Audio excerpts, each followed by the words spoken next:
humanitaire. Alors ensuite, vous vous adonnez à l'écriture. Vous avez toujours aimé écrire, Oui. ou il y a eu un déclic à un moment donné Quand j'étais au collège, je faisais des bandes dessinées déjà. D'accord. Parce qu'à l'école, il y a des ateliers, on apprend à faire des dessins, etc. Je commençais à faire beaucoup de bandes dessinées, beaucoup d'images, etc. Et quand j'ai eu ma maîtrise de droit, j'ai rédigé ma pièce de théâtre, ma première pièce de théâtre. Le manuscrit n'a pas été publié parce que la maison d'édition avait pris feu. Pas pris feu, mais ça a été incendié pendant la guerre civile au Congo.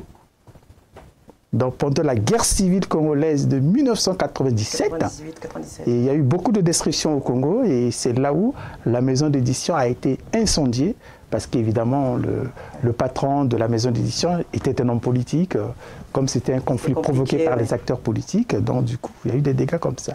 Après, c'est là où mon ambition, mon goût envers la plume a commencé. Et puis après, j'ai fait beaucoup d'études de lettres. Hein. J'ai fait beaucoup d'études de lettres, surtout en français, les figures de style, la litote, etc. Et donc, j'ai baigné dans ça toute mon enfance, et même dans mes discours, mes travaux dirigés. J'ai fait aussi beaucoup d'études en philosophie, parce que quand je faisais mon bac, l'un de mes professeurs m'a obligé de faire philosophie à l'université. Et je remplissais ce qu'on appelle aujourd'hui Parcoursup. Le Parcoursup. Donc oui, quand je remplissais mon parcours pour aller à l'université, quelle matière choisir? Lui, il a mis philosophie, philosophie, philosophie. On avait 3 options. Il a marqué les 3. Moi, j'ai assuré la 3e option et j'ai marqué droit. D'accord. Et après, quand j'ai été envoyé orienté à la faculté de droit, il était dessus. Donc je faisais beaucoup de philosophie.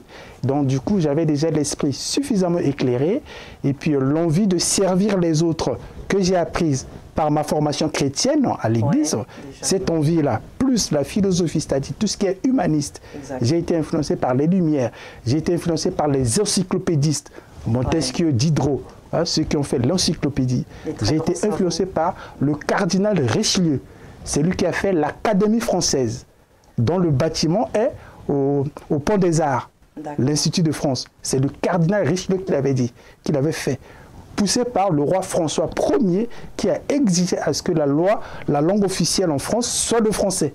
Donc voilà ma source d'inspiration en littérature. Ça vient de loin, ça vient de là. En tout cas, c'est une très belle inspiration, et c'est vrai quand on associe